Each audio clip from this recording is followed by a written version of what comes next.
This is the WellFounder Podcast. Welcome to the show, Chichi. It's an absolute pleasure having you on today. Thank you for having me, Xavi. I am calling or zooming in from Atlanta, Georgia, USA. So I'm so excited to be here with you and to engage in this podcast.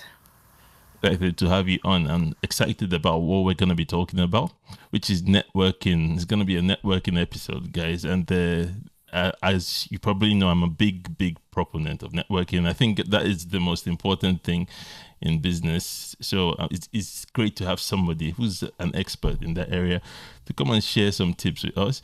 And so we're going to be diving into what you do on your company, Simple Networking. Mm-hmm. And before we kick off, could you I like to allow my guests to introduce themselves. Tell us who you are and how you go into the work you do. Yeah, absolutely. So I am Chichi Okezie. I am owner and producer of Simple Networking, LLC. It is certified Black woman-owned consulting firm based in Metro Atlanta, Georgia, USA. And Simple Networking specializes in networking strategies and cultural intelligence. And I started this business a while back, so I am older than I look. But my focus in creating the company was to really bridge the communication gap with professionals, consultants, coaches, even agencies and organizations that really lacked in networking. There is no networking Bible. There are lots of books out there, but really having, I think with my diverse background, having this unique lens of being able to see things from a different perspective when it comes to building relationships, making connections, and just being strategic in how you move forward. My background, I am of Nigerian descent. So I was actually born and raised in Brooklyn, New York. And the funny story behind that is that my dad came to the United States to go to school.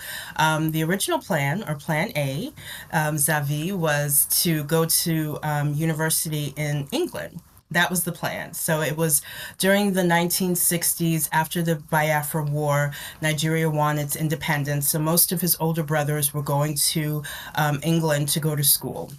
But my dad had a fascination with the president, or past president, may he rest in peace, John F. Kennedy. So he wanted to go to the United States. So the running joke is Chichi should have or could have been born in York, England, instead of New York. Oh, that's so cool. You'd have been Old York, I guess that's what Yes. would have called it. that is so cool. Like, also, my background is Nigerian as well, so I relate very well to that. I'm Igbo as well, so the Biafra and all that crazy shit. But yeah, that is so cool. And you probably, I don't want to say better you stayed in America, but for me, America is such a huge opportunity, such a huge place to be. So it's probably I don't want to say better of you were there than here. UK is a bit maybe well, it definitely changed my life. I would be probably doing something totally different. I probably would look different. Who knows? All right, then. So tell us a little bit more about Simple Networking. Really cool name, by the way. I always like to know, how did that name come about? Before we talk about what you do, but I love that the name, what you do is mentioned there in the name. But how did that name come about? So, and then sometimes it gets confused, Xavi, with like networking in regards to computers, but there is still a connection.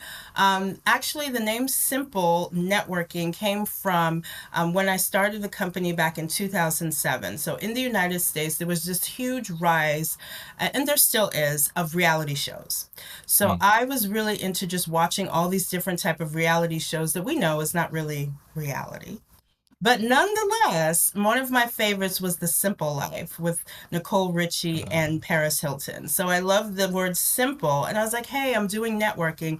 I didn't want to call it like Chichi and Associates or Chichi Consulting or Chichi Strategies, because I really wanted the brand, at least at that time, to continue to grow even after, if I sold it or whatever that may be. So I didn't want my name on it per se.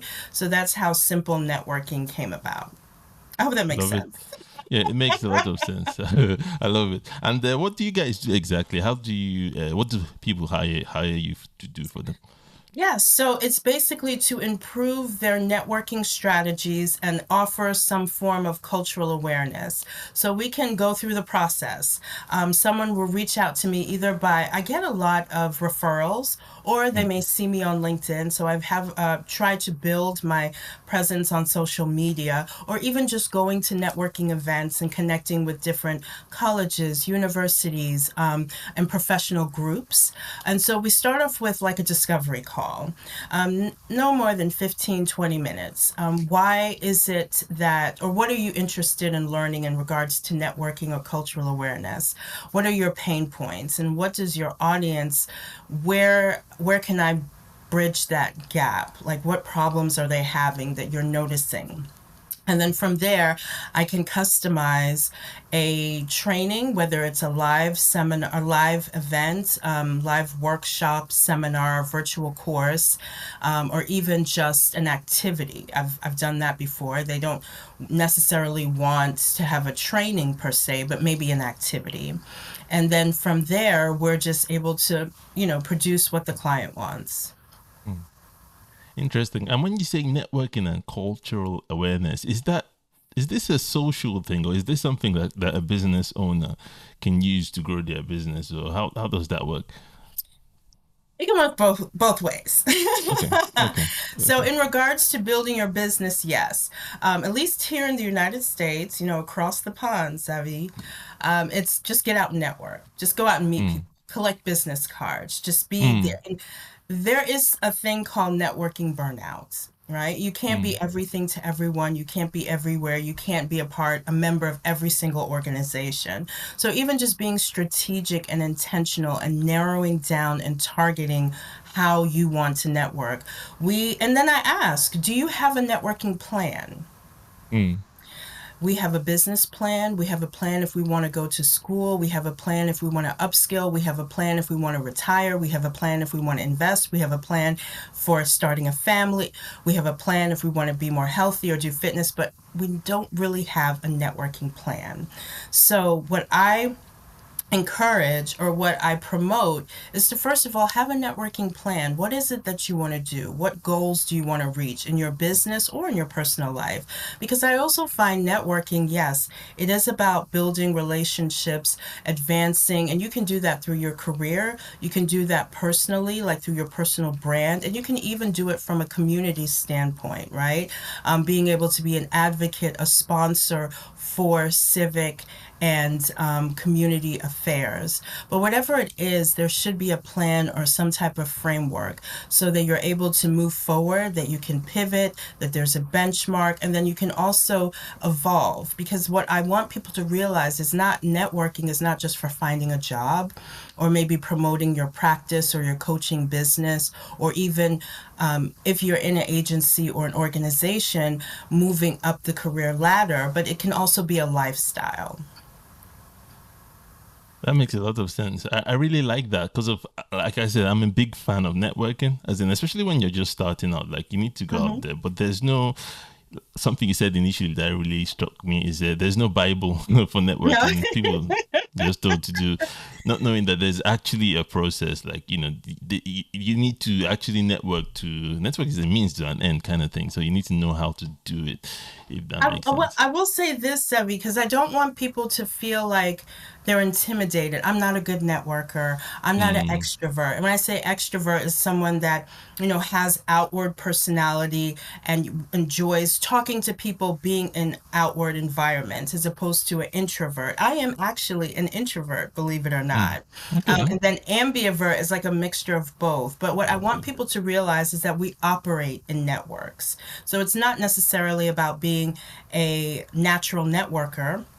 I Mm, think that we just network automatically. And I'll give an example. This is one of my favorite examples, is breathing, right? Mm. When you're born, if you don't have any respiratory issues, you automatically start breathing, right? So, in the case of breathing, sometimes we have techniques, we have frameworks to improve our breathing in order to reach a goal or to be more effective in whatever activity we're doing. So, that can be in regards to athletes having different type of breathing practices to improve their performance, whether it's Mm. swimming, running, whatever that may be. Same thing when it comes to stress or anxiety or relaxation, there are breathing techniques for that. Right. And the thing is that when it comes to networking, it's the same thing. We just have to create a technique. We have to create a framework if we're trying to reach a particular goal or be competitive or competent in a particular area. I love it. I love it. Which brings me to the next question now Yes. is when you work with clients, actually, what kinds of clients? I know you mentioned the consultants and coaches. Are those your Mhm. typical kinds of clients you work with? Yes, I also Okay. work with large companies. I'm based in Oh, okay. Metro Atlanta, Georgia, so I do have a bit of an advantage being in the capital. So I Mm, can work with large companies. I can work with colleges and universities, nice. as well as professional organizations or professional associations.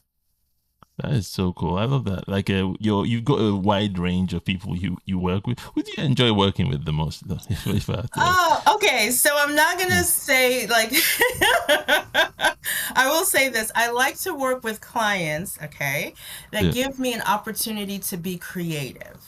I Mm, love to be okay. creative. And you're thinking it's networking. How can you be creative in networking? But yes, you can be creative in networking. I Very have interesting. been in the lab, the proverbial lab, okay, creating like different games and activities just to get deeper engagement, to make networking fun. It shouldn't be intimidating, Mm. as well as creating different experiences so that people can really learn and develop from each other.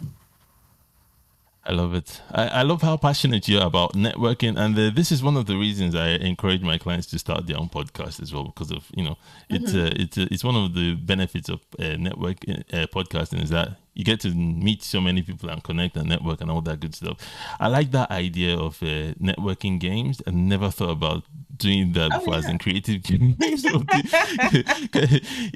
Can you give us one example of what that would look like a very simple and quick one, Absolutely. networking game that we could do? Yeah. So I have a game, and it's actually, I call it the elevator pitch game. And I was Mm, able to, and this is for your entrepreneurs, coaches, and consultants that are listening.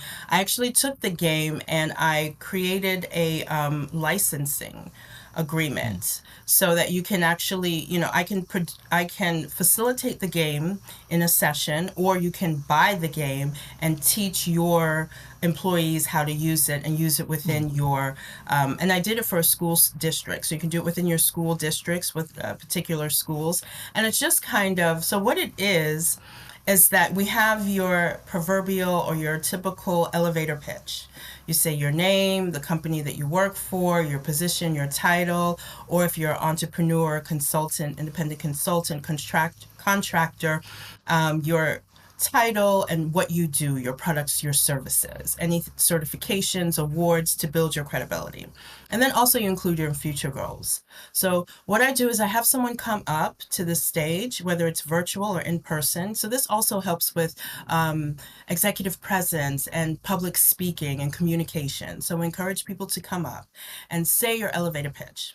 So they'll get up and they'll say their elevator pitch. It's wonderful. Bravo, bravo, bravo. And I'll say, okay, now I'm going to time you. So then it mm. changes. We get a little bit more, oh, okay, we're timed for a little bit. It's a little bit stressful here, but we got this. And the goal is to get the time between 30 to 45 seconds. Okay. So then, okay, we're not done. We have to have a simple networking twist, right? So then I encourage someone from the audience to come up again. So we have two people. One person will be the timer, right? As I mentioned before.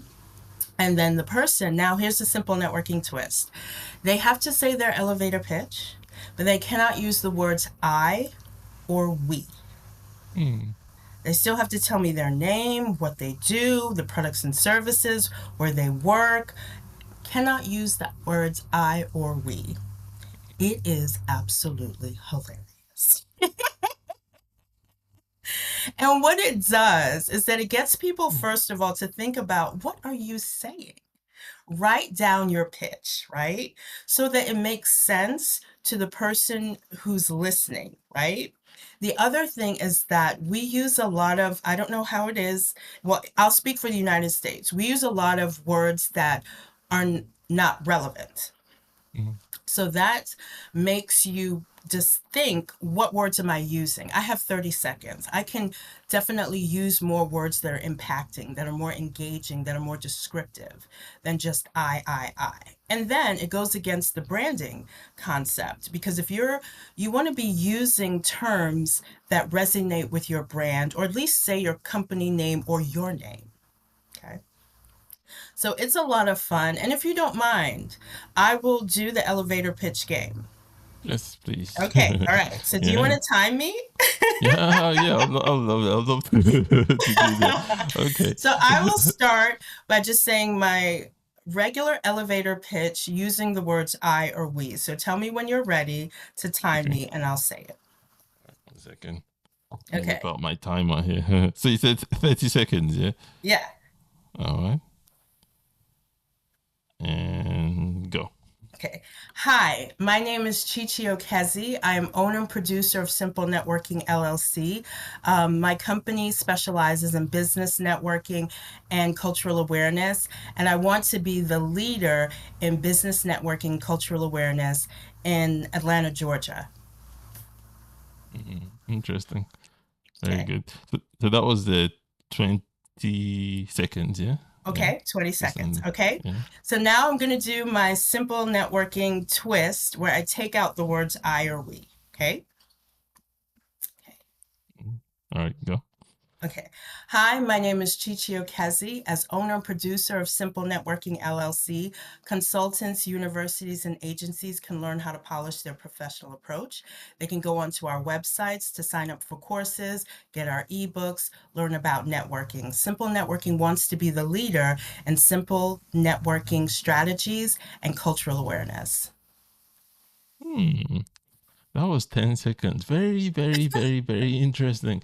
Very interesting. It's good you did that because of when you talked about the without the I and the we, I was trying to do it in my head and I was doing something very different from what you did.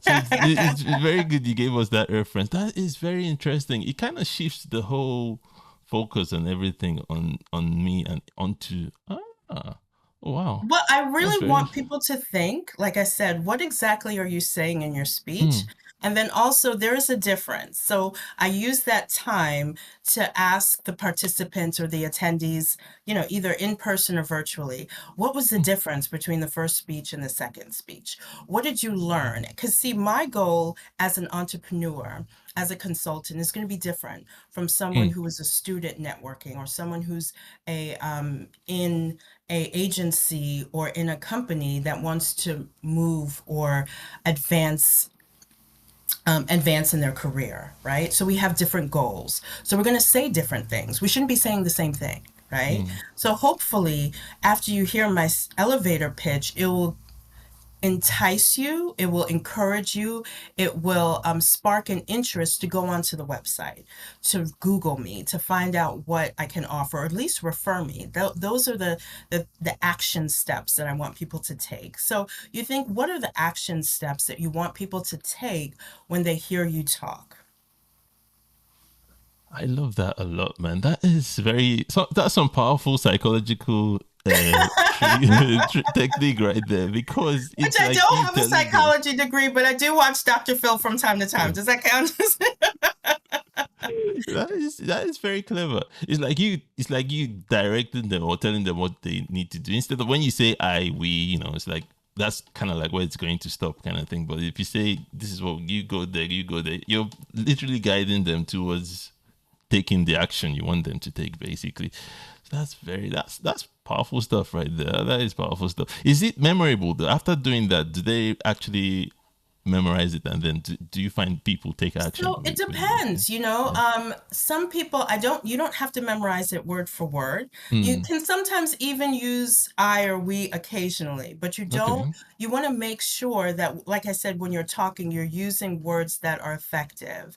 Mm, And the example I'll give once again is that let's say you have three different people at a networking event, and each of them says, I am president of my company, or I am a consultant. So it still doesn't quite explain what they do. They mm, can represent three different industries, right?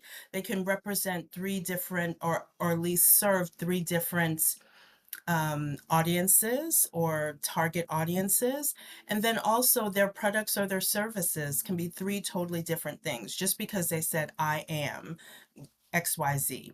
So when you have to take that out, so the second time, if you noticed, or if the listeners noticed, I said, as owner and producer of Simple Networking, consultants, universities, agencies can learn how to polish their professional approach. And then I direct them, as you mentioned, go to the website. That's pretty much the contact. Go to the website and learn about our offerings and things like that. So you really want to engage them like, this is what I do. This is how I serve my community or my audience or whomever, or this is the problem that I solve, and this is how you can contact me. Because a lot of it can also be just the marketing aspect. How can I reach out to you? How can I engage with you? And things like that. And I have a story about that. I went to an event a few weeks ago, Zavi, and I met a wonderful lady, very professional. She does in regards to like accounting and finance. So she gives me her business card. And I'm like, okay, I do need to get my taxes done. We do it here. Tax day is April 15th in the United States. And I'm glad to say that my taxes are done. But nonetheless, I said, I have to contact her. So I look on her card and there's no email address. mm, Hmm. I said, okay, no worries. I'll just Google her, right? Or look for her on LinkedIn. And because her name was very common, right? It was difficult to find her. mm, And I said, okay, well, I'll just call the number that's on the card. When I called the number on the card, it was a landline, so it wasn't a cell phone where I could send a text message, and the mailbox was full. mm. So that was three attempts. And I thought, you know what? What would you do in this situation? Look, that's the last time she's gonna hear from me. Yeah, With pretty that. much. Yeah, yeah, So, one of the things that I also notice is the disconnect when it comes to networking, the follow up, right? So, it's great. You can go to 800 different events in 1 week. You can pass out your business cards. You can connect and have wonderful stories, do an excellent elevator pitch. But if you do not follow up or people cannot reach you, then it's pretty much done in vain. that is very very powerful stuff, and that is the powerful tip to wrap up this episode. Like I could chat with you networking forever. Especially, I love your unique angle to it. I love when founders have a unique solution or unique angle to the solution, because I'm sure there's tons of people solving this networking issue there, but this whole networking games and following up and stuff like that, that is something I'm definitely going to be doing in my own definitely going to be Yay! applying definitely my own thing. Well, Chichi, we've come to the end of a wonderful chat. We're gonna have to leave it there today. Maybe we'll bring you back for a part two. That I would would be love it. awesome It would be if we my yeah. pleasure. That would be awesome. And I always like to let our guests, if you could leave us with one tip, you've given us a solid one with the example of that. That's an awesome tip. But if you could leave us with one thing to do that would improve our networking, what would that be? One thing to do is actually prepare for the networking event. So if Mm, you decide to register RSVP for an event, then have a plan, right? What are you going mm, to do before the event during the event and after the event, just to be intentional. And it doesn't have to be anything elaborate, but just having like these key points. I'm going to make sure that at the event, I may meet 2 or 3 people, that I'll practice my elevator pitch, that I will ask good questions. After the event, I'll make sure that I follow up. Zavi, even sending an email or calling the organizer of the event, just to tell them I attended the event. This is what I got out of it. This is what I liked, what I didn't dislike. That's networking. Wow, I can see how powerful that would be actually. If you just sent that email to the organizers, that will further develop your relationship with them actually. Exactly. Memorable. Wow. I never thought about doing that. That's very, that is a powerful way to wrap up. Chichi, you've been amazing. Thank you so much for sharing that with us and coming on the show. We'll absolutely love to have you back on. Where can our listeners or viewers go check out your work and learn more about you? Yes, you can check me out on LinkedIn. Type in Chichi Okezie, and you can also Google me. I am Googleable, right? Put in Chichi Okezie Simple Networking or Chichi Okezie Networking. And my website is S as in for Sam, N as in for Nancy, seminars.com. Love it. And we'll include all of that in the show notes. Once again, thank you so much for coming on. It's been an absolute pleasure. Thank you for having me, and enjoy your day. We're just getting started here in Atlanta.